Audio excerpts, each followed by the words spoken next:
नमोऽस्त्वनन्ताय सहस्रमूर्तये सहस्रपादाक्षिशिरोरुवाहवे सहस्रनाम्ने पुरुषाय शाश्वते सहस्रकोटियुगधारिणे नमः। संस्कृत शौर्यम इस समूह से संबद्ध सभी विद्वद्गण, सभी शास्त्र प्रेमीगण, सभी शास्त्र जिज्ञासुगण एवं संस्कृत शौर्यम इस समूह के संस्थापक एवं प्रबंधकगण, आप सबको प्रणाम करते हुए, साधुवाद करते हुए और आज के इस ज्ञान सत्र को प्रारंभ कर रहे हैं। हम लोगों ने लघु सिद्धांत कौमुदी के अनेक प्रकरणों का अध्ययन किया है। कल आप लोगों ने उत्तर कृदंत प्रकरण की पूर्णता की है। आज हम लोग कारक प्रकरण पर चर्चा करेंगे।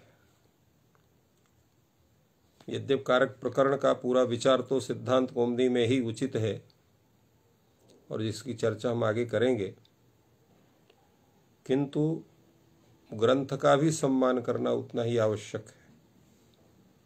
आखिर कुछ सोच विचार करके लघु सिद्धांत कौमुदीकार ने इस प्रकरण को रखा और इस प्रकरण को इन्होंने कारक प्रकरण के रूप में न रख करके विभक्त्यर्थ प्रकरण के रूप में लिखा। इसलिए इस ग्रंथ की संज्ञा इन्होंने जी की अथ विभक्त्यर्था। सूत्रों पर विशद विवेचन हम नहीं करेंगे, क्योंकि सिद्धांत कौमुदी के कारक प्रकरण के अवसर पर उनका हम विशद विवेचन और सर्वग्राह्य विवेचन करेंगे, जिस सबको ज्ञान हो। किंतु सामान्यन इन सूत्रों का भी एक परिचय आप सबके सामने प्रस्तुत करेंगे। विभक्त्यर्थ इसको क्यों रखा गया, पहले ये परिचय हो जाता है। विभक्ति कौन है? तो विभक्ति संज्ञा करने वाला सूत्र है विभक्तिश्च सुप तिंगौ विभक्ति संज्ञौ स्तः। सुप और तिंग की विभक्ति संज्ञा होती है, क्योंकि पहले आया है सुप तिगंतम पदम। सुबंत और तिगंत की पद संज्ञा होती है और विभक्तिश्च आया तो सुप तिंगौ विभक्ति संज्ञौ स्तः। यहां पर तिगंत तदंत विधि नहीं हुई, वहां पर तदंत विधि हुई। क्यों हुई वहां पर तदंत विधि? क्योंकि वहां अंत शब्द का उल्लेख है। सुप्तिगंतम पदम, वहां अंत पद है। तो सुप्च तिंच तो सुप्तिंगौ और सुप्तिंगौ अंते यस्य तत्सुप्तिगंतम पदम और द्वंद्वान्ते च सूर्यमाणम पदम प्रत्येक वे संबद्धते इस नियमानुसार सुबंतम तिगंतम च पद संज्ञम स्यात्। ये अर्थवा निकलता है। विभक्ति सूत्र में केवल सुप तिंगौ सुप्तिगंतम पद में सुप और तिंग इतने की ही अनुवृत्ति होती है और वहां पर तदंत विधि नहीं हो सकती। यद्यपि प्रत्यय प्रत्ययग्रहणे तदादि तदंत से विधि होती है, किंतु वहां पर संज्ञा विधि होने के कारण वहां तदंत विधि नहीं होती है। संज्ञा विधौ प्रत्ययग्रहणे तदंत विधि नास्ति। तो संज्ञा विधि में अगर प्रत्ययग्रहण है तो वहां तदंत विधि का निषेध होता है। इसलिए सुप्तिगौ विभक्ति संज्ञौ स्तः यही विचार होता है। परंतु सुप और तिंग का अर्थ क्या होगा, किस अर्थ में इनका विधान होता है, इसका उल्लेख नहीं। इसलिए इनको आपने नहीं पढ़ा वहां सुबंत प्रकरण में, उनका उल्लेख यहां पर कर रहे हैं। प्रत्येक का भिन्न भिन्न रूप से उल्लेख होगा।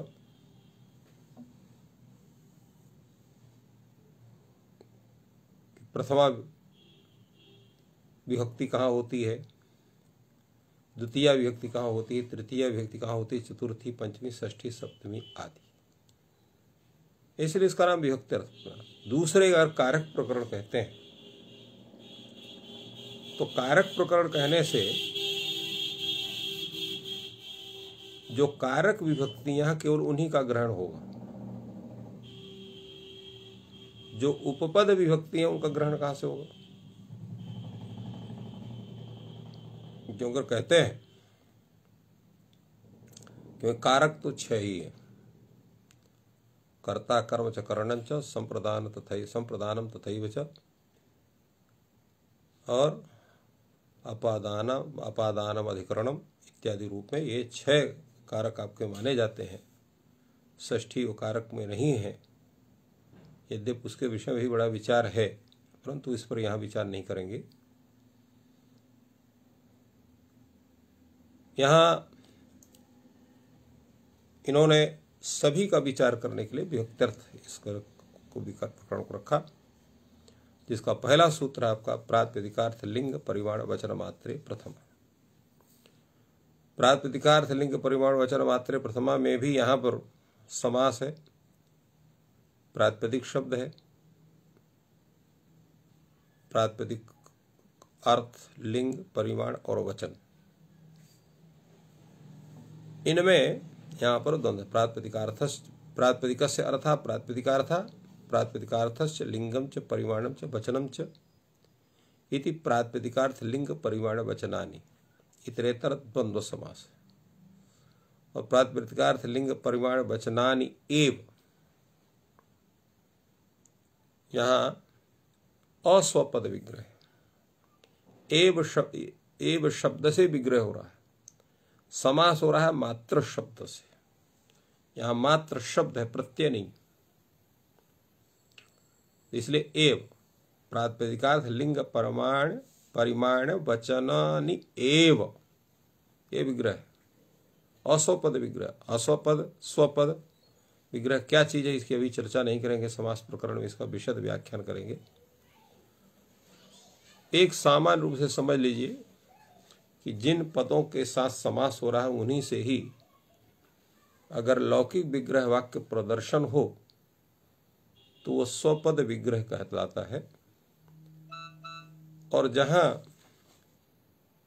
जिनसे समास होना है उन शब्दों से विग्रह न करके दूसरे शब्दों से विग्रह प्रदर्शित हो, लौकिक विग्रह के लिए विशेष रूप से कथन है, तो वो वहां पर अस्वपद विग्रह होता है। जैसे यहां समास हो रहा है मात्र शब्द से, विग्रह एव शब्द से दिखाया है, इसलिए अस्वपद विग्रह कहलाएगा। एक सामान्य रूप से इसका कथन है।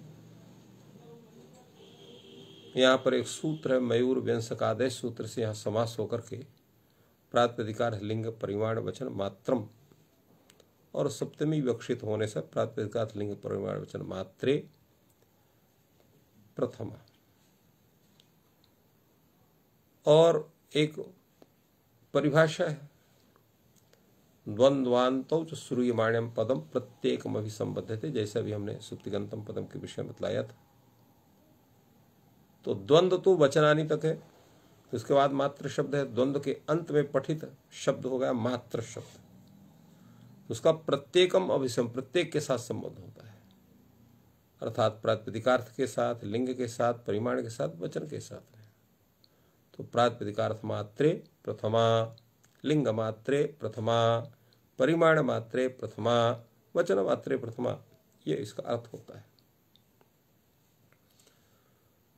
यहां लिखा हुआ है आपका इसकी वृत्ति में नियतोपस्थिति का प्रातिपदिकार्थ है। ये नियतोपस्थिति का प्रातिपदिकार्थ है, ये क्यों कहा? इनको सीधे अर्थ लिखना चाहिए था, प्रातिपदिकार्थ मात्रे लिंग मात्रा देखे परिमाण मात्रे वचन मात्रे संख्या मात्रे च प्रथमा से आदि इत्यादि। नियतोपस्थिति का प्रातिपदिकार्थ क्यों कहा? इसका तात्पर्य है कि प्रातिपदिकार्थ 5 होते हैं, जाति द्रव्य लिंग संख्या कारक। तो जब प्रातिपदिकार्थ के अंतर्गत ही लिंग भी आ गया, संख्या भी आ गया, सब आ गया, तो फिर इन लिंग आदि की ग्रहण करने की क्या जरूरत है, केवल परिमाण ग्रहण करते कि परिमाण जो है वो है नहीं। तो इसलिए जो इन्होंने लिंगादि ग्रहण किया तो लिंग ग्रहण व्यर्थ होगा, और व्यर्थ पढ़ के परिकल्पना करेगा कि यहाँ जो प्रातिपदिकार्थ गृहीत होगा नियतोपस्थितिक होगा। नियतोपस्थितिक का मतलब क्या होता है?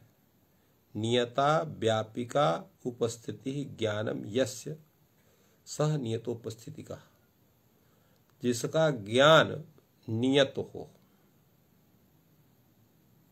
तो नियत ज्ञान का ये तात्पर्य क्या हुआ? क्या नियत रहेगा, कैसे नियत रहेगा? क्योंकि ये शब्द थोड़ा समझ में कम आता है। तो देखिए, शब्दों को हम लोग थोड़ा सा ध्यान करते हैं। जैसे आप कोई एक शब्द लीजिए, जैसे राम शब्द आपने लिया, तो राम इस शब्द के उच्चारण करने पर किन किन अर्थों का वहां पर उपस्थापन होता है। एक तो राम व्यक्ति का हुआ, फिर रामत्व धर्म का भी प्रभाव वहां पर होगा। उसको आप जाति भी कह सकते हैं, क्योंकि अनेक राम है, जाति का लक्षण है। नित्यत्व सति अनेक वृत्तित्व। तो अगर हम रामत्व जाति मानते हैं तो कम से कम 3 राम तो है ही।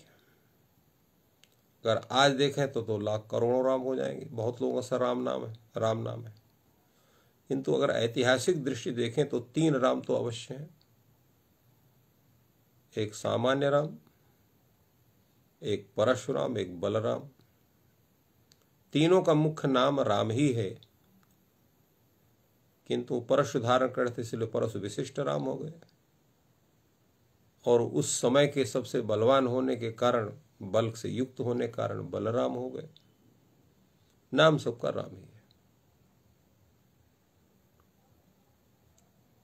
तो इसलिए 3 राम होने से तीनों में रामत्व, ये धर्म या जाति है। तो तात्पर्य किसी भी शब्द का हम उच्चारण करते हैं तो 5 उसके अर्थों का हमें ज्ञान होता है। उसका एक व्यक्तित्व, उसका धर्म या जाति विशेष, उसका लिंग, संख्या और कारक, ये 5 चीजों का ज्ञान होता है। जैसे राम शब्द है, राम एक व्यक्ति विशेष है, उसमें कोई न कोई जाति है, वह स्त्रीलिंग, पुल्लिंग, नपुंसक लिंग, किसी न कोई लिंग उसका है। उसमें भी एकत्व द्वित्व बहुत्व का भान होगा, और या तो वो कर्ता होगा, या तो कर्म होगा, या तो करण होगा, या तो संप्रदान होगा। रामः गच्छति कर्ता होगा, रामम पश्यति यहाँ कर्म होगा, रामेण कार्यम कारयति। तो यहाँ पर या अन्य स्थल में, यहाँ रामायण में यहाँ तृतीया हो गया, अर्थात करण हो गया।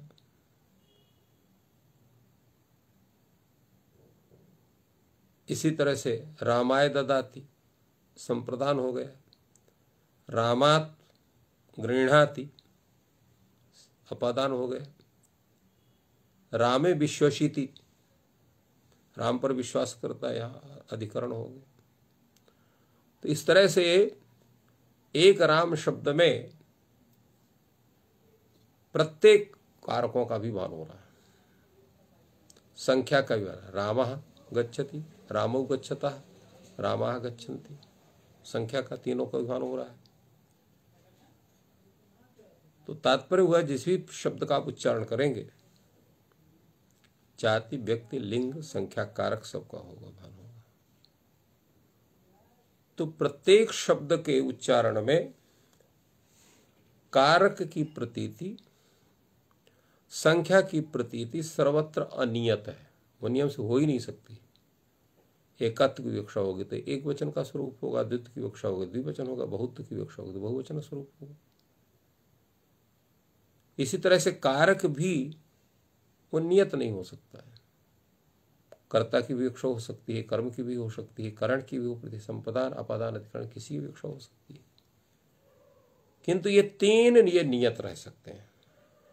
जाति अवश्य रहेगी, व्यक्ति अवश्य रहेगा। ये कभी ऐसा नहीं है कि उनका जाति का भान नहीं होगा, व्यक्ति का भान नहीं होगा, नियत रूप से इनका भान होगा। लिंग का भान कहीं नियत होगा, कहीं अनियत होगा। जो एक लिंगक शब्द है, नित्य पुल्लिंग, नित्य स्त्रीलिंग, नित्य नपुंसक लिंग, उनसे लिंग का भी भान नियत होगा। किंतु जो अनियत लिंग है, 2 लिंग वाले शब्द हैं, 3 लिंग वाले शब्द हैं, उनमें लिंग का अनियत भान होगा।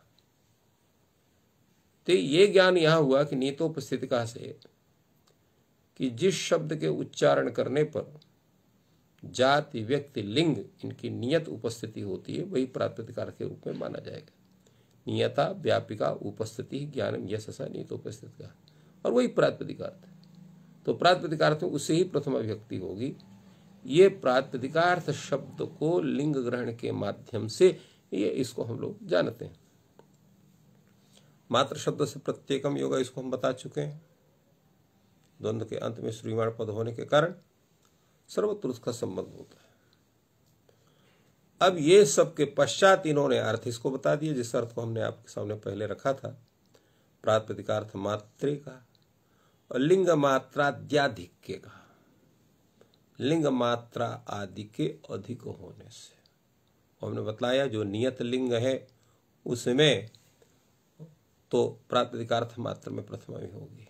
उसका है लिंग की जहां अनियत उपस्थिति है, वहां किसी रूप में उसे प्रथमा विभक्ति नहीं होगी, इसलिए लिंग मात्र में वहां लिंग मात्र से प्रथमा विभक्ति करने के लिए ग्रहण की चेतार्थता बनती है।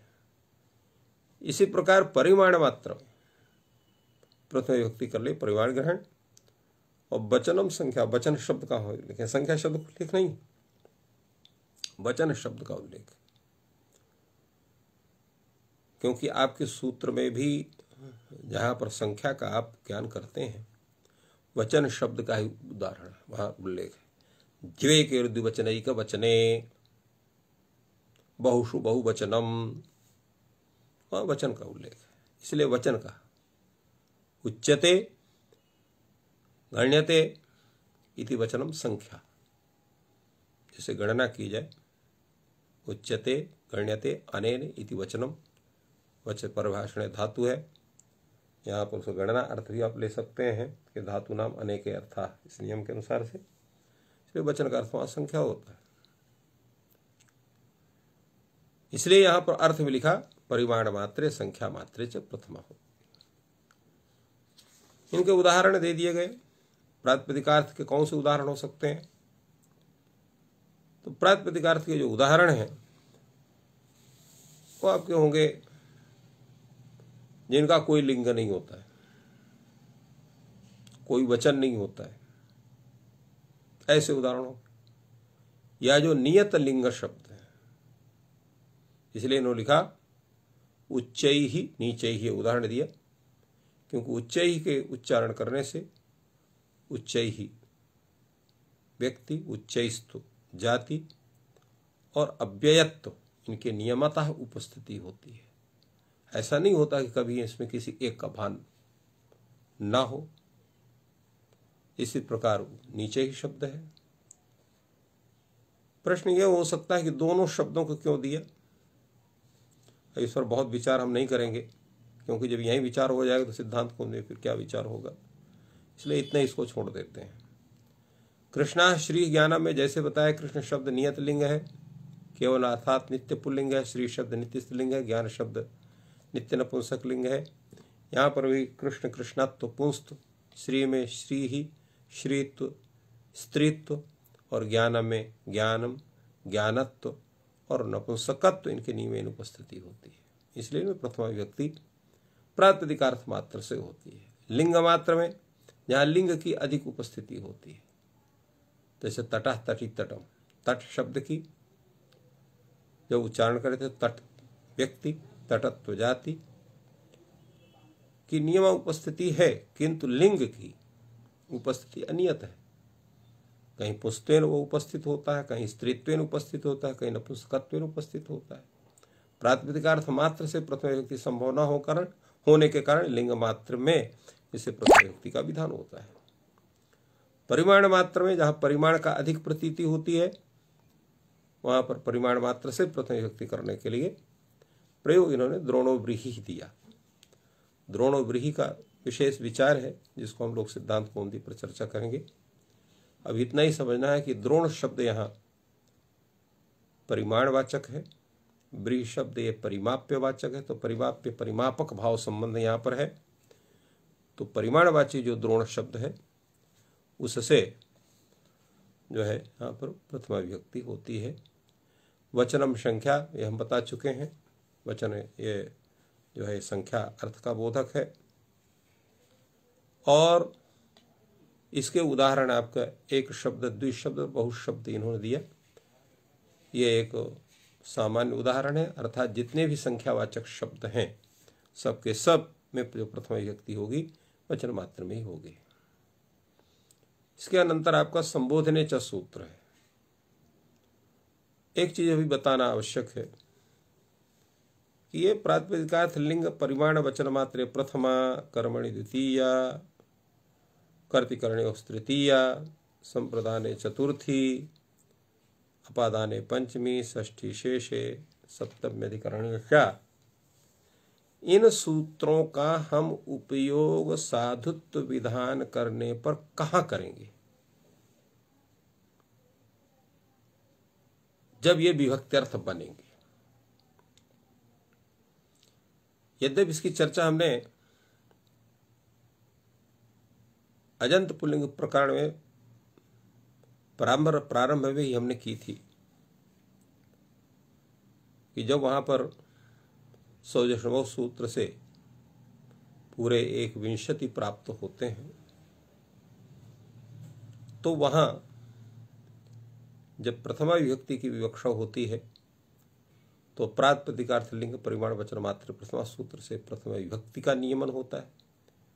और एक बात यह भी बता दें, कारक के जितने विभक्ति विधायक सूत्र हैं वो सब के सब नियम सूत्र हैं।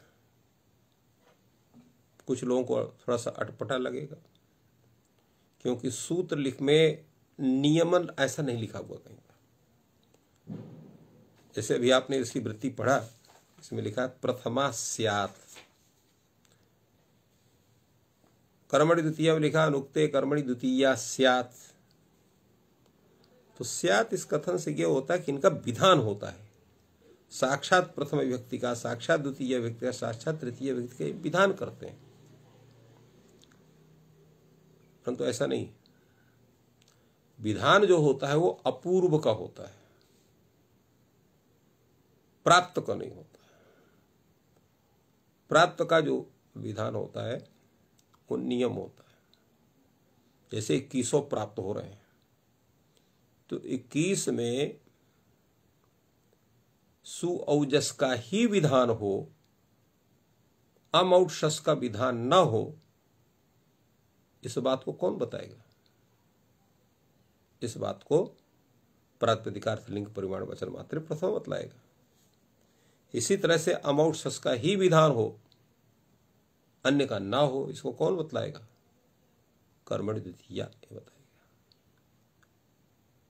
तो इसलिए ये नियम सूत्र, नियम कहते हैं। प्रातिपदिकार्थ मात्रे, लिंग मात्रे, परिमाण मात्रे, वचन मात्रे प्रथमैव, प्रथमा विभक्ति होगी, दूसरी नहीं होगी। कर्मणि द्वितीयैव, कर्म में द्वितीय विभक्ति ही होगी, दूसरी विभक्ति नहीं होगी। इसी तरह से अनुक्ते करणे, अनुक्ते कर्तरि करणे च तृतीयैव, संप्रदाने चतुर्थेव, अपादाने पंचम्येव, संबंधे षष्ठ्येव शेषा संबंधा, उसमें चर्चा करेंगे उसमें। और अधिकरणे सप्तम्येव, ये सब नियम है। क्योंकि सुऔजस इत्यादि का विधान करने वाला तो एक ही सूत्र है, सौजन्यमोह सूत्र। इसी तरह से द्विवचनैक वचने, बहुषु वचने, ये भी नियम सूत्र, इनकी चर्चा हम कर चुके हैं तत्प्रकरण में। फलतः यहां ये नियम सूत्र ही इनको आप कहेंगे। इनको विधि सूत्र कहने की अगर गलती करेंगे तो वो गलत होगा। अगला है आपका सूत्र संबोधनेच। संबोधन का अर्थ क्या होता है? संबोधन का अर्थ होता है अभिमुखीकरण। संबोधनम अभिमुखीकरणम। जब वो किसी को बुलाते हैं तो हे राम कहने से क्या होता है? वो हमारे तरफ देखता है, वही अभिमुखीकरण होगा। फिर हम क्रियापद पकड़ते हैं, आओ, हे राम आओ। तो आओ इसी से आप इसी संस्कृत में कहेंगे हे राम आगच्छ। जैसे एक उदाहरण इस तरह का आप लोगों ने पढ़ा है दूराद्भुतेचा में, आगच्छ कृष्ण अत्र गौश्चरति। तो कृष्ण ये संबोधन है। अब आगच्छ आप लोगों ने तिगंत भी पढ़ा है,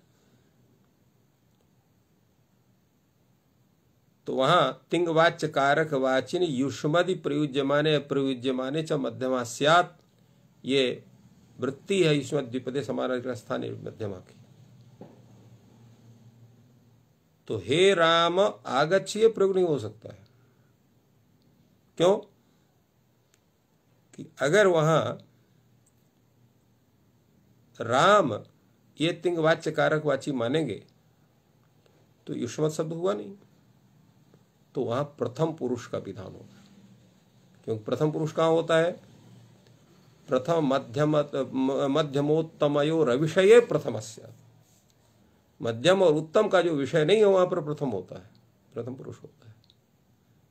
तो ये राम जो है न तो युष्मत शब्द है न तो अस्मत् शब्द है। उसका जब हम प्रयोग करेंगे तो यहां पर प्रथम पुरुष का हे राम आगच्छतु ऐसा प्रयोग होना चाहिए फिर। किंतु प्रयोग हम क्या कर रहे हैं? हे राम आगच्छ। इससे ज्ञात होता है कि जो ये संबोधन है ये आगच्छ क्रिया के विषय में उसकी कोई भूमिका नहीं है। तो उसकी भूमिका किस रूप में है? अभिमुखीकरण के रूप में। इसलिए अभिमुखीकरण ही संबोधन का स्वरूप होता है और उसमें प्रथम व्यक्ति होती है और क्रिया हम जो आगच्छ इस रूप में जो करते हैं तो उस आगच्छ क्रिया के द्वारा तिंगवाच्य कारक वाची युष्मद शब्द का वहां पर हम उसका ज्ञान करते हैं और त्वम आगच्छ वहां पर ऐसा विधान करते हैं।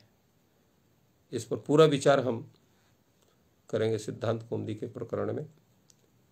क्या संबोधन का मुख्य स्वरूप है, क्या उसका शब्दबोध का स्वरूप होगा, क्यों कैसी स्थिति बनी। अभी हमने केवल सामान्य परिचय आपके सामने उपस्थापित किया। दूसरा आपका अगला आपका द्वितीय विभक्ति का सूत्र है, कर्म संज्ञा विधान करने वाला कर्तुरीप्सित तमम कार्यम कर्म। कर्तुरीप्सित तमम कर्म। कर्तुः क्रियया आप्तुम इष्टतमम कारकम कर्म संज्ञम स्यात्। थोड़ा सा इस पर विचार करते हैं। लिखा है ईप्सित तमम, कर्तुः ईप्सित तमम लिखा हुआ है, ईप्सित तम लिखा है। ईप्सित शब्द बनता है आप्तली धातु से। जब हम सन प्रत्यय आप्तुम इच्छति ईप्सति, और उस ईप्सति से जब अक्ता प्रत्यय करेंगे तो ईप्सित बनेगा। और अतिशयः अतिशयम ईप्सितम इति ईप्सित तमो, अतिशय अर्थ में तमः प्रत्यय करेंगे। इन्होंने वृत्ति में सबको अलग अलग कर दिया। आप तुम को अलग कर दिया और अभिलषित को अलग कर दिया, इच्छित को। तो इच्छित को इष्टम इष्टतमम कर दिया। ईश्व इच्छा धातु से ता प्रत्यय करेंगे तो इष्ट बनेगा, इच्छित। अभिलषित तो बनेगा, इच्छित नहीं बनेगा, इष्ट बनेगा। इच्छित बनाएंगे तो दूसरे ढंग से बनेगा, उसमें आपको उसको तद्धितांत मानना पड़ेगा। इच्छा संजाता यस्मिन् विषये तत् इच्छितम अभिलषितम। तो एवं वो स्वरूप उसका रहेगा। और यहाँ तो आप तुम इष्टतमम, आप तुम प्राप्तुम संबद्धुम इष्टतमम अतिशयम अभिलषितम, ऐसा जो कारक उसकी कर्म संज्ञा होती है। दूसरा सूत्र आपका कर्मणि द्वितीया, इसमें एक सूत्र है अनभिहिते। अभिपूर्वक धा धातु का अर्थ होता है कहना, अभि दधाति अर्थात कथयति। अभिपूर्वक धा धाव से जब वक्ता प्रत्यय करेंगे तो दधाते ही से ही होकर के अभिहित रूप होता है। अभिहित शब्द का अर्थ होता है कथित, उक्त, और न अभिहितम इति अनभिहितम अर्थात अनुक्तम, अकथितम। जो अनुक्त है, अकथित है, इसलिए अनभिहित का अधिकार है। अनुक्त जो हो, इसलिए लिखा अनुक्ते कर्मणि द्वितीया स्यात्। इन कर्म आदि का कथन किसके द्वारा होता है? तो उसके लिए बताया गया कि इनका जो कथन होता है वो होता है तिप प्रत्ययों के द्वारा, तिवादी प्रत्ययों से, क्योंकि ये कर्तार्थ में होते हैं। ल कर्म से चभावे चाकर्म केभ्य लकार सकर्म केभ्य कर्मणि कर्तर च शिव अकर्म केभ्य भावे कर्तर च। लकार जो है वो सकर्मक धातु से कर्म और कर्तार्थ में होते हैं, अकर्मक धातु से भाव और कर्तार्थ में होते हैं। तो कर्म और कर्ता ये तिंग अर्थ बनते हैं। तो अगर तिंग वहां पर कर्तार्थ में हुआ है तो कर्ता उक्त होगा, कर्म अर्थ में हुआ तो कर्म उक्त होगा। और इसके बाद कृत प्रत्यय, कृत प्रत्यय कर्तार्थ में भी होते हैं, कर्म में भी होते हैं, करण में भी होते हैं, संप्रदान में भी होते हैं, अधिकरण में भी होते हैं, कई अर्थों में होते हैं। जिन जिन अर्थों में होते हैं वो उक्त हो जाते हैं। सिद्धांत कौमुदी वहां पर जो है समास को क्या है, समास से भी उक्त होता है, तद्धित से भी उक्त होता है। उसके उदाहरण वहां दिए गए हैं, उसकी चर्चा वहां पर करेंगे। इसलिए लिखा यहां पर हरिम भजति प्रयोग है। देवदत्ता हरिम भजति, करता है देवदत्त, क्रिया है भजति। यहां पर क्या है, पहले कर्म संज्ञा करिए, सूत्र को घटाइए। करता है देवदत्त, करता क्रिया कौन है? भजनक क्रिया। भजनक क्रिया के द्वारा जो देवदत्त है किसको अतिशय रूप में प्राप्त करना चाहता है? कौन है? हरि है। तो कर्तुः देवदत्तस्य या क्रिया भजनक क्रिया तया क्रियाया हरिम आप्तुम, तो हरि ही आप्तुम इष्टतमः। तो तादृशम इष्टतमम कारकम हरिम कर्म संज्ञा भवति, कर्म हरेः कर्म संज्ञा भवति अनेन सूत्रेण। तो वो इष्टतम जो कारक है उसकी कर्म संज्ञा होती है। कारक का मतलब क्या है? जो क्रिया का जनक हो, क्रिया जनकत्वम कारकत्वम। तो ये कारक है, क्यों? क्रिया का जनक है।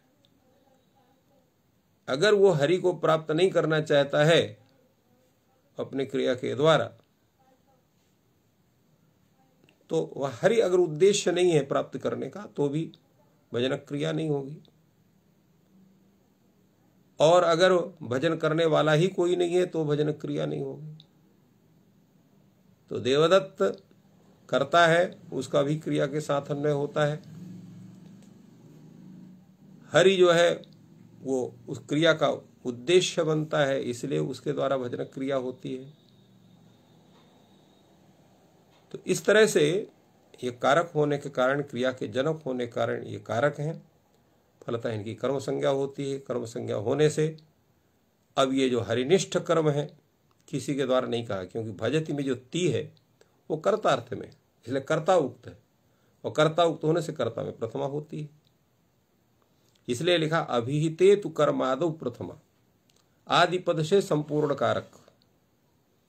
कहना ये चाहिए अभिहिते तु कारके प्रथमा, जितने कारक हैं वो जो है उक्त होंगे तो उसमें प्रथम विभक्ति होगी। इन्होंने सामने से कर्मादौ लिख दिया, अभिहिते तु कर्मादौ प्रथमा। तो आदि पद से अन्य सबका भी ग्रहण करना चाहिए जहां जहां वो जो उक्त होते हैं। तो इस कारण से यहाँ पर हरिनिष्ठ जो कर्म है वो अनुक्त है, क्योंकि ती से कर्ता देवदत्त निष्ठ कर्ता उक्त है, इसलिए कर्ता में प्रथमा हो गई, देवदत्ता हो गया। और कर्म जो आपका हरि है वो अनुक्त होने से वहां पर कर्मणि द्वितीया से द्वितीया विभक्ति हुई, और द्वितीया में भी एक वचन और पूर्व रूप होकर के हरिम रूप बनता है, आपका हरिम भजति बनता है। आगे कहा अभीति तो कर्मादो प्रथमा, अभी जो कर्मादि उसमें प्रथमा विभक्ति होगी, तो प्रथमा विभक्ति होने से जैसे आपका हरि सेव्यते, तो हरि सेव्यते में क्या है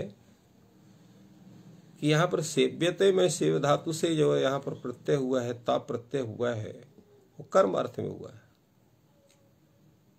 और हरि जो है वो कर्म है। देव सामान्य रूप से है देवदत्ता हरिम सेवते, ये प्रयोग होगा। तो देवदत्ता हरिम भजत की तरह हरिम यहाँ पर कर्म होगा। किंतु सेव धातु से अगर जाओ वहां पर तो प्रत्यय कर्म अर्थ में करेंगे, लकार कर्म अर्थ में करेंगे लट लकार को, उसके बाद स्थान में ता अपने आप हो जाएगा, आत्मपद होने से ता हो जाएगा। तो यहां कर्म उक्त हो गया, कर्म उक्त से अनुक्त कर्म नहीं हुआ, इसलिए यहां पर कर्मणि द्वितीया से द्वितीय विभक्ति नहीं हुई। अभी प्रातिपदिका लिंग परिमाण वचन मात्रे प्रथमा सूत्र से प्रथम विभक्ति का नियमन होता है, और सुविभक्ति होने से रुत विसर्ग से हरि बनता है। इस प्रकार लक्ष्म्या सेविता में उसी सेव धाव से यहाँ जो अक्ता प्रत्यय हुआ है वो कर्म अर्थ में हुआ है। अक्ता प्रत्यय सामान्य रूप से भाव और कर्तार्थ में, तयोरेव कृत्य खलर्था सूत्र जिसे कल चर्चा हमने की थी। तो अक्ता प्रत्यय, कृत्य प्रत्यय और खलर्थक प्रत्यय, ये भाव और कर्म अर्थ में ही होते हैं।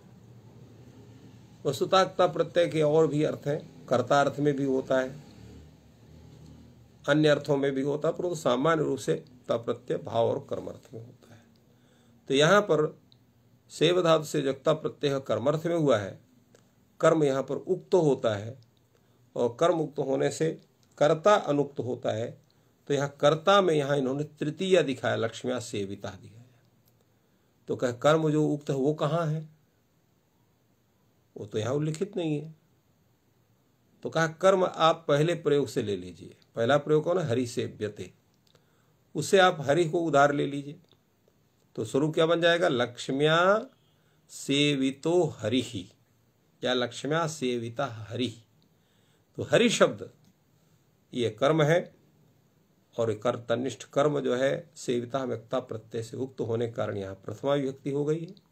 तो और लक्ष्म्या चूंकि कर्ता यहाँ अनुक्त हो गए, तो कर्ता में तृतीय विभक्ति, लक्ष्म्या सेविता हरि। इस तरह से इसका प्रयोग सिद्धि होती है। अगला सूत्र है आपका अकथितम च, इसकी वृत्ति है अपादानादि विशेष विवक्षितम कारकम क्रम संगम स्यात्।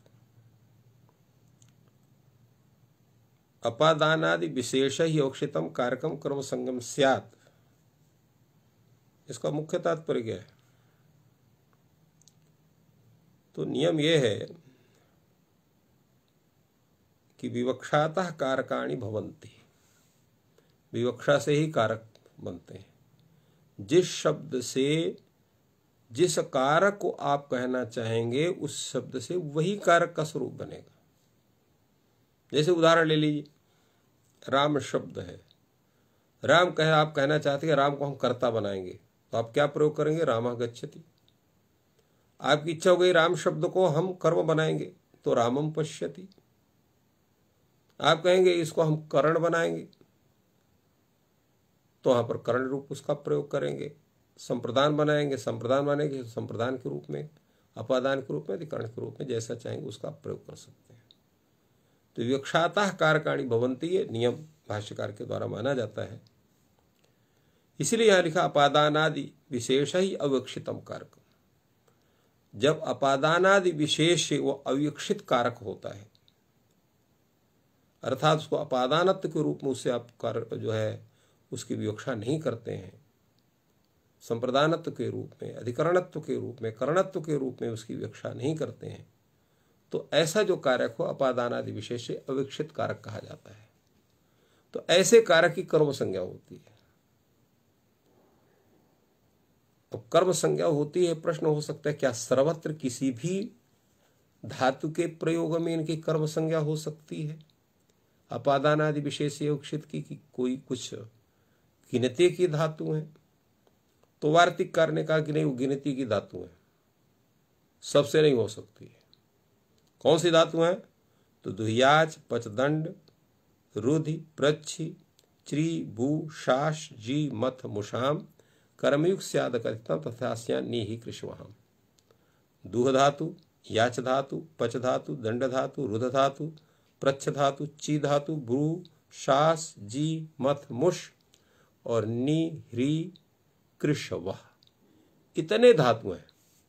इन धातुओं के परे रहते अपादान आदि विशेष अवक्षित जो कारक है उसकी कर्म संज्ञा होती है। जैसे प्रयोग आपके सामने है, उपस्थित है, उनके सबको हम कहते हैं। प्रयोग देखिए सबके अलग अलग है, प्रत्येक धातुओं का प्रयोग है।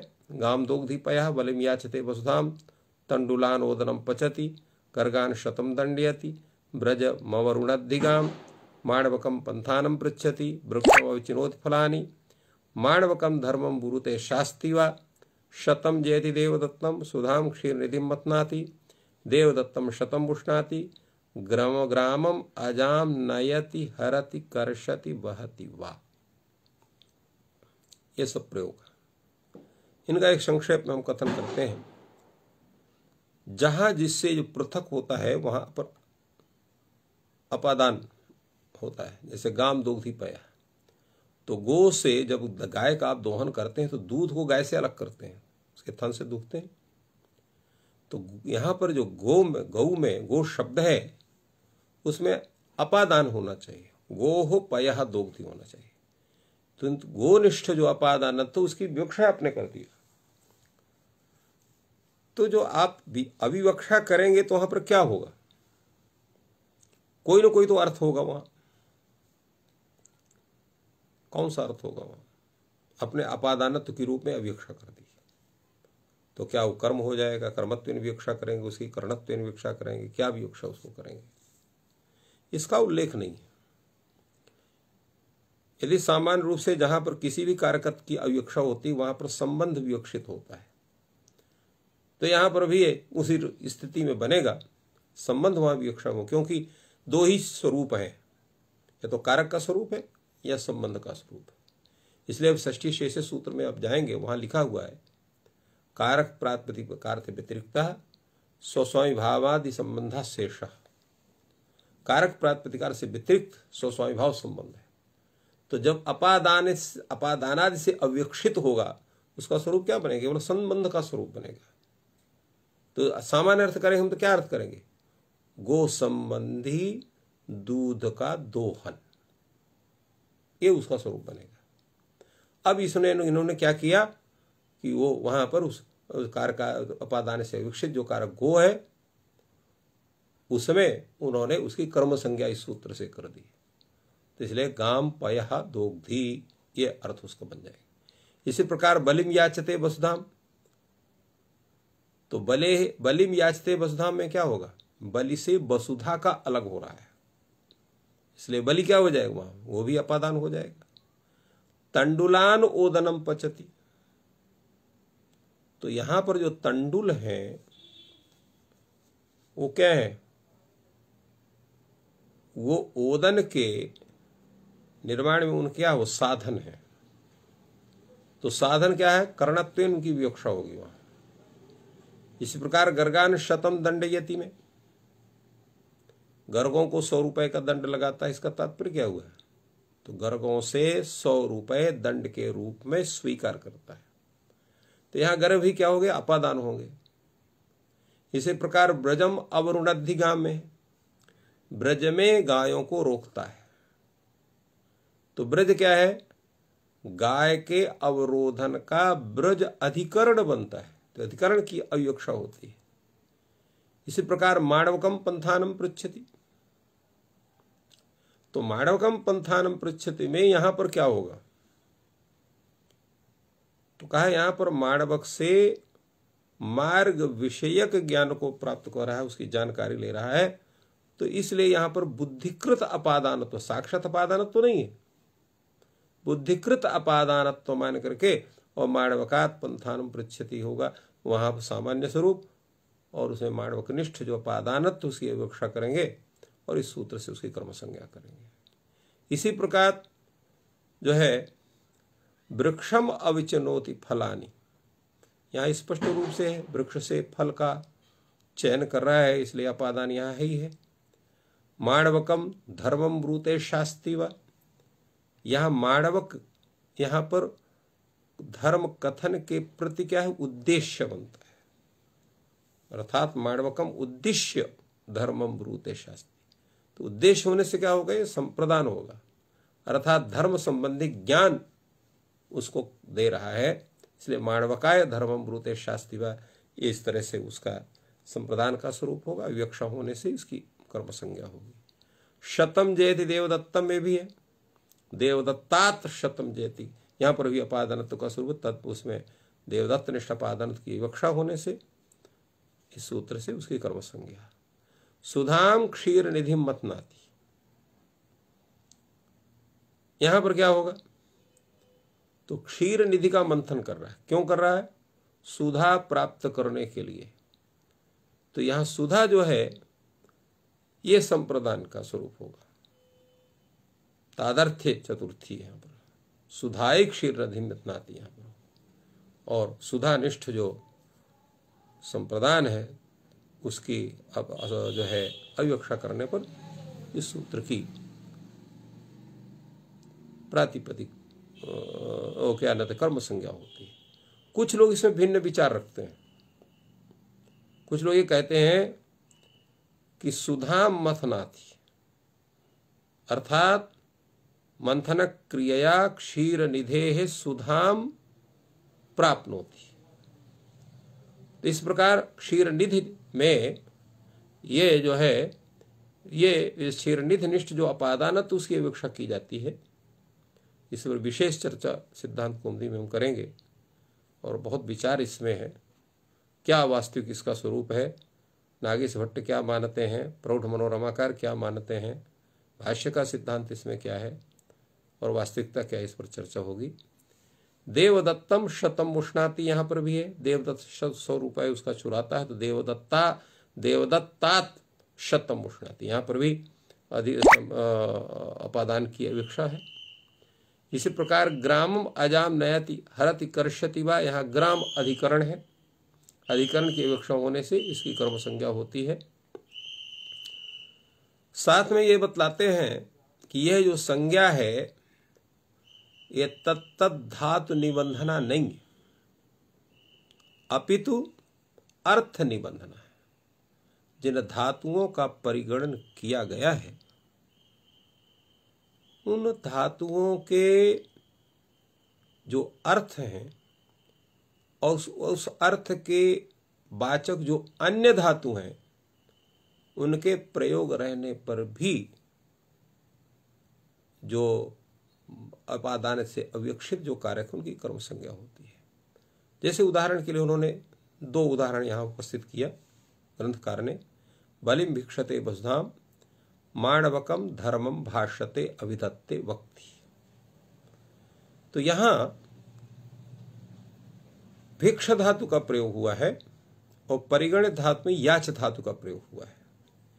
इसी तरह से वहां पर प्रच्छ धातु का प्रयोग हुआ है, यहां भाष्य धातु का, अहिपूर्वक धा धातु का और वच परिभाषण धातु का प्रयोग हुआ है। और इनमें भी बलिम भिक्षते वसुधाम में अपादान से अविवक्षित जो कारक बलि और संप्रदान से अविवक्षित कारक जो बाणवक है, इनको इनकी कर्म संज्ञा होती है, जिससे बलिम भिक्षते वसुधाम बाणवकम धर्मम भाष्यते इत्यादि के प्रयोग सिद्ध होते हैं।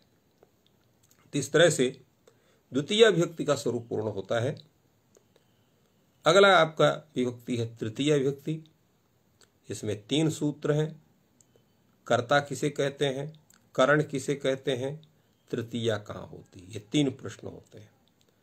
प्रथम प्रश्न का उत्तर हुआ स्वतंत्र कर्ता, क्रियायाम स्वातंत्रेण विवक्षितः अर्थः कर्ता स्यात्।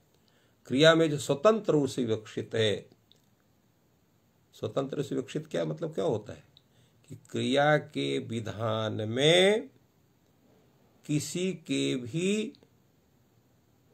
स्वरूप को स्वीकार नहीं करता, स्वतंत्र रूप से विधान करता है। जैसे आप जब भोजन करते हैं तो किसी सहायता लेते हैं कि तुम चबा के हमारे मुंह में डालते जाओ? नहीं, स्वयं करते हैं। पानी पीते हैं, स्वयं पीते हैं। अर्थात जितनी भी क्रियाएं हैं उसका स्वतंत्र रूप से आप उनका विधान करते हैं, इसलिए क्रिया में आप स्वतंत्र रूप से विकसित होते हैं, अतः कर्ता कहलाते हैं। साधक तमम करणम क्रिया सिद्धो प्रकृष्टोपकारकम कर्ण संयम स्यात्।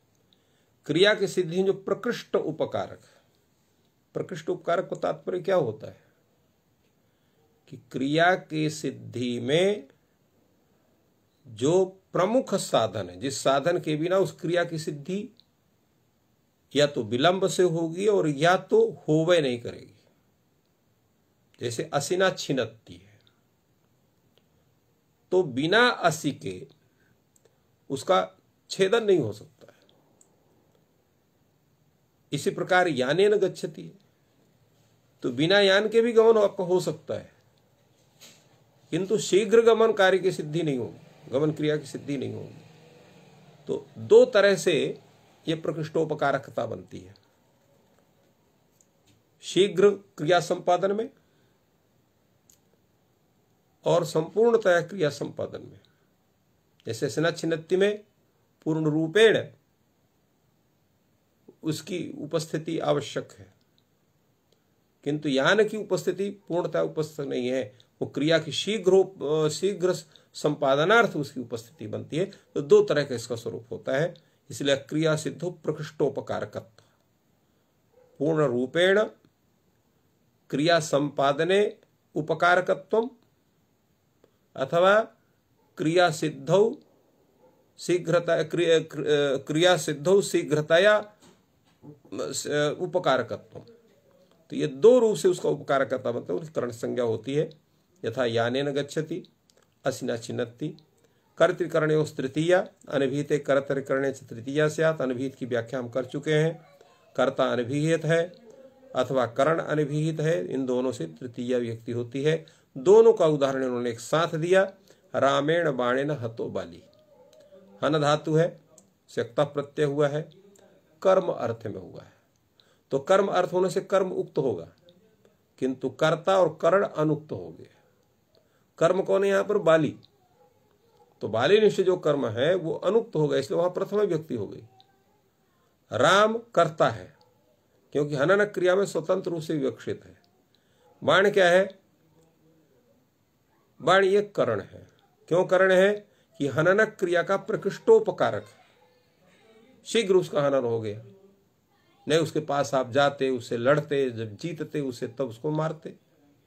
यहां तो बाण मारे, वो मर गया। तो यहां पर क्रिया की सिद्धि का प्रकृष्टोपकारक बाण हुआ।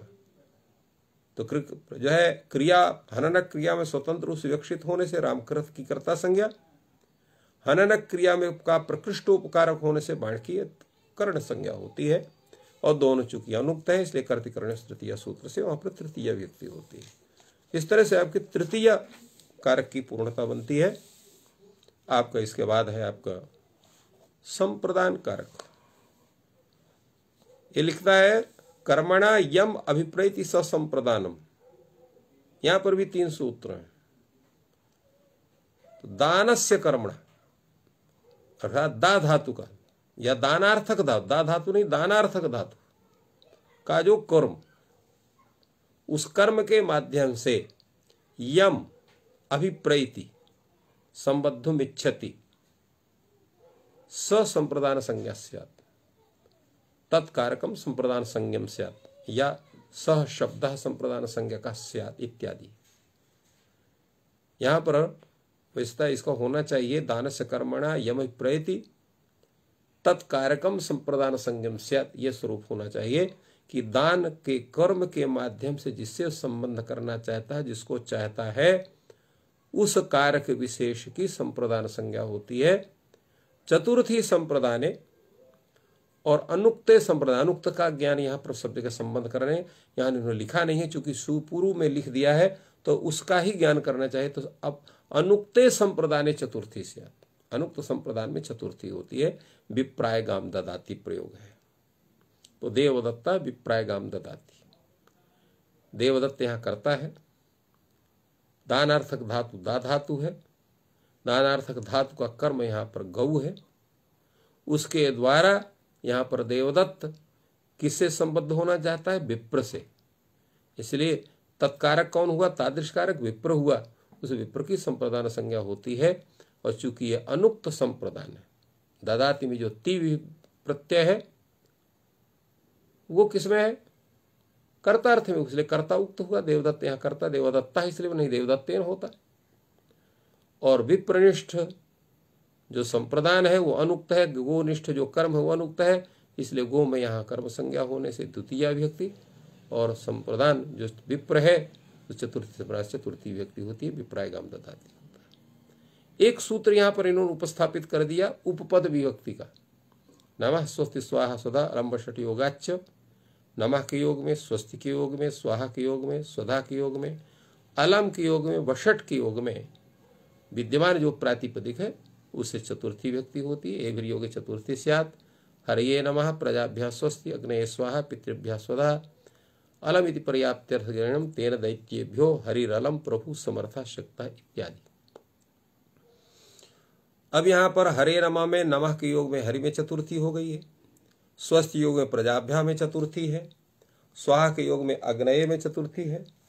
स्वधा के योग पितृभ्या में चतुर्थी है। अलम यहाँ पर दो अर्थों में होते हैं। एक निषेधार्थ भी अलम है और पर्याप्ति अर्थ में है, और एक तीसरा भी अर्थ है अलंकार अर्थ। यहाँ पर जो है पर्याप्त्यर्थक जो अलम शब्द है वही गृहीत है। जैसे दैत्येभ्य हरि ही अलम, दैत्यों से निपटने के लिए हरि अकेले बहुत है, माने समर्थ है। तो इसलिए यहाँ पर अलम शब्द जो है वो समर्थ अर्थ में है, और उसके योग में दैत्य शब्द से चतुर्थी विभक्ति होने से दैत्येभ्य हरि ही अलम यह अर्थ होता है। अगला आपका है पंचमी विभक्ति। इसमें दो सूत्र हैं। ध्रुवपायपादानम अपायो विश्लेषः तस्मिन् साधि यद् ध्रुवम अवधिभूतम कारकम तत् अपादान संगम स्यात् अपादाने पंचमी ग्रामात् आयाति। अपाय का अर्थ होता है विश्लेष। विश्लेष माने पार्थक पृथक करना। तस्मिन् साध्ये, वह जब साध्य जहां पर हो, जब विश्लेष साध्य हो, अर्थात विश्लेष आपको बतलाना उचित है, तो ऐसे जो ध्रुव शब्द यद्यपि निश्चल का वाचक है, यहां इन्होंने ध्रुव शब्द का निश्चल अर्थ नहीं लिखा, अवधिभूत अर्थ किया। इसकी विशेष व्याख्या हम सिद्धांत कौमुदी में करेंगे। अवधिभूतम कारक, जो अवधिभूत कारक, अवधि इसका अर्थ क्यों क्या? अवधिभूत इसलिए कहा कि अवधि दो तरह की होती है, एक निश्चल अवधि और एक चल अवधि। जैसे आप मोटरसाइकिल से जा रहे हैं, भगवान न किसी के साथ करे, कोई धक्का लगे, आप गिर गए, तो मोटरसाइकिल क्या है, वो चल अवधि बनेगा आपके गिरने का। किंतु आप कहीं किसी ऊंचे स्थान में चढ़े और पर चढ़ गए, आप गिर गए, तो ऊंचा स्थान जो है वो अचल स्थान है, तो वो अचल अवधि होगा। तो चल अवधि का भी ग्रहण हो, अचल अवधि का भी ग्रहण हो। एतदर्थ यहां पर ध्रुव शब्द का अर्थ अवधिभूत कहा गया। तो ध्रुवम अवधिभूतम कारकम यत् तत् अपादान संज्ञम स्यात्, उसकी अपादान संज्ञा होती है। प्रयोग यहां पर आया और अपादाने पंचमी, इसमें भी अनुक्ते अपादाने पंचमी स्यात्। अनुक्त जो अपादान वहां पंचमी व्यक्ति होती है। दो तरह के उदाहरण हुआ। ग्रामात् आयाति धावतः अश्वात् पतति। जैसे हमने कहा ग्रामात् आयाति, ये ग्राम जो है वो अचल है, किंतु अश्व क्या है, अश्व दोनों अवस्था में रहता है, एकदम खड़ा है, निश्चल है, उसको आप ध्रुव कह सकते हैं, स्थिर है। ध्रुवः स्थिरः ये कह सकते हैं। किंतु इसलिए यहां पर वो आशंका ना हो, इसलिए अश्व का विशेषण है धावतः अश्वात् पतति का। तो धावन अश्व जो है वो क्या है, वो चल अवधि है।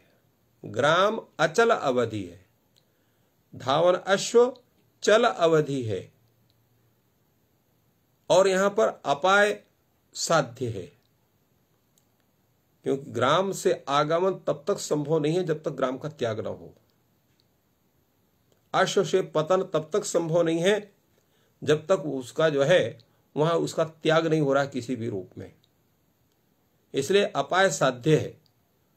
तो अपाय के साध्य होने के कारण अवधिभूत जो अचल अवधि रूप जो कारक ग्राम है, चल अवधि रूप कारक जो धावन अश्व है, इनकी अपादान संज्ञा होगी। और चूंकि आयाति का जो ती है, धावती का जो ती है और पतति का जो ती है वह कर्ता अर्थ में प्रयुक्त है, इसलिए अपादान अनुक्त है। इसलिए अनुक्त अपादान में यहाँ पंचमी व्यक्ति का विधान होने से अश्वात पतति यहाँ पर, इसलिए यहाँ पर धावतः अश्वात लिखा है। धावता ये धावत शब्द है, ये जो है धाव धातु से यहाँ पर जो है वो क्षत्रि प्रत्यय है, पंचम्यंत रूप से दोनों में पंचमी हुआ, क्योंकि जो विभक्ति जो लिंग विशेष का होगा वही लिंग वही विभक्ति विशेषण की होगी। इसलिए अश्व पुल्लिंग है तो उसका विशेषण जो धावन है वो भी पुल्लिंग है, और पंचमी विभक्ति यहाँ अश्वात बनेगा, वहाँ धावता अश्वात दोनों में पंचमी विभक्ति है। ग्रामात में यहाँ पर पंचमी विभक्ति है।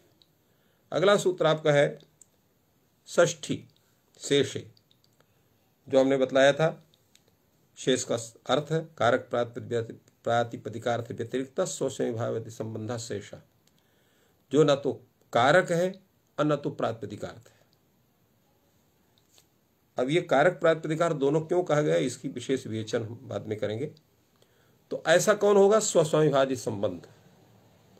तो वो जहां पर विवक्षित है वहां पर जो है षष्ठी व्यक्ति हो, जैसे राज्ञा पुरुषा है। तो यहाँ राज्ञा पुरुषा में राजन का जो पुरुष के साथ संबंध है कौन है, स्वस्वामिभाव संबंध है। तो यहाँ पर राजन का पुरुष के जैसे स्वस्वामिभाव संबंध विवक्षित होने के कारण राजन शब्द से यहाँ पर षष्ठी व्यक्ति होती है। दूसरी बात इन्होंने कहा कि अगर मान लीजिए वहाँ कर्मादि कारक हैं तो वहाँ पर षष्ठी व्यक्ति कभी भी नहीं हो सकती। उसका समाधान इन्होंने कहा कि अगर कर्मादि की भी संबंधत्व विवक्षा करते हैं तो वहाँ पर भी षष्ठी हो सकती है। जैसे सद्भि गतम होता है तो सन्निष्ठ जो कर्तृत्व उसकी जब अविवक्षा कर देंगे तो सताम गतम प्रयोग हो जाएगा। इसी प्रकार सर्पिह जानीते प्रयोग होता है, जहां ज्ञानक क्रिया का सर्पि अर्थात घृत को जानता है तो घृत क्या कर्म बनता है, किंतु घृतनिष्ठ जो कर्म है, सर्पिनिष्ठ जो कर्म है, उसकी हम अगर अविवक्षा कर देते हैं तो सर्पिशो जानीते यहां पर षष्ठी हो जाएगी। अर्थात सर्पिश संबंधित ज्ञानम करोति। इसी प्रकार मातु स्मरति, मस्ता होना चाहिए मातरम स्मरति, किंतु मातृनिष्ठ जो कर्म है उसकी हम अविवक्षा कर देते हैं, संबंधत्व विवक्षा कर देते हैं तो मातु स्मृति होता है। इसी प्रकार एधः दकस्य उपस्कुरुते, एध का अर्थ होता है लकड़ी, दक का अर्थ होता है जल।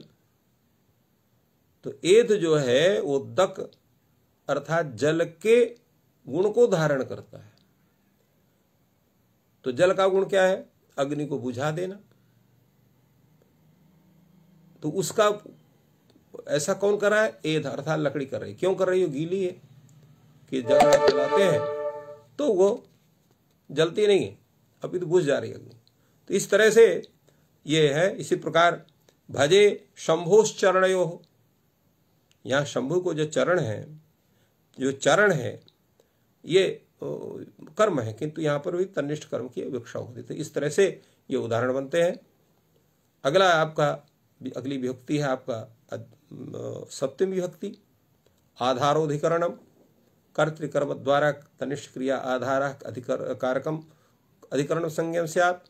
कर्ता और कर्म के द्वारा तनिष्ठ जो क्रिया उसका जो आधार है उसकी अधिकरण संज्ञा होती है। और जो अनुक्त अधिकरण है उसमें सप्तमी विभक्ति होती है सप्तम अधिकरण, और सप्तम अधिकरण में च का ग्रहण है तो चकारात क्या होगा कि जो दूरार्थक शब्द है, समीपार्थक शब्द है, उनके प्रयोग में भी जो है वो सप्तमी विभक्ति होती है। नहीं, दूरार्थक और समीपार्थक शब्दों से भी सप्तमी विभक्ति होती है। अब ये जो आधार है वो 3 प्रकार का होता है, औपश्लेषिक, वैषयिक और अभिव्यापक। औपश्लेषिक बोले अत्यंत समीप जो हो उसको औपश्लेषिक कहते हैं।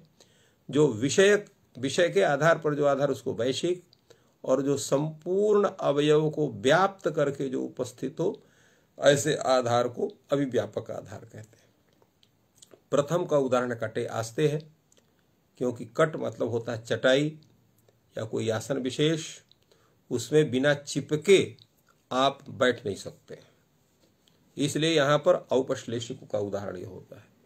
स्थाल्याम पचित ये उदाहरण है, ये अभिव्यापक जो ये भी उसी का उदाहरण, औपश्लेषिक का, स्थाली में पाक करता है। इसी प्रकार जो है वैषयिक का उदाहरण है मोक्ष इच्छास्ति, मोक्ष विषयणी से, क्योंकि इच्छा जो है समवाय संबंध से आत्मा में रहता है और विषयता संबंध से सभी विषयों में होता है। तो मोक्ष में जो इच्छा है, तो मोक्ष तो कोई आत्मा है नहीं, ये समवाय संबंध से वहां पर रहेगा। तो मोक्षे इच्छास्ति, तो मोक्षे विषयता संबंधेन इच्छास्ति, ये तो इच्छा या विषय मोक्ष, इच्छा का विषय मोक्ष होता है, इसलिए विषयता संबंध से इच्छा मोक्ष में है। तो मोक्ष में जो आधार बनता है इच्छा का, वो विषयता वैषयिक आधार होता है। इस प्रकार सर्वज्ञ सर्वस्मिन आत्मा अस्ति। जैसे आपसे कोई पूछा जाए पूरा शरीर है, आपकी आत्मा कहाँ है, तो संपूर्ण शरीर में आत्मा है, और इसलिए ये जो आत्मा का आधार है संपूर्ण शरीर बनता है। ऐसा नहीं है कि इस जगह है इस जगह नहीं है। तो इस तरह से ये उदाहरण होता है उसका। और इसी तरह से दूरार्थक शब्द और समीपार्थक शब्द, यहाँ पर दूरे अंतिके, इनमें भी सप्तमी विभक्ति का होता है। तो ये संक्षेप में हमने आप लोगों को ये कारक प्रकरण आज बतलाया, और कल हम लोग फिर सिद्धांत कौमुदी कारक प्रकरण के विषय में पूरी इसका भूमिका और फिर उसके पूरे विचारों को सुनेंगे। आज यहीं पर इस शास्त्र चर्चा को विराम दे रहे हैं। आप सबको बहुत बहुत धन्यवाद। जयतु संस्कृतम, जयतु भारत।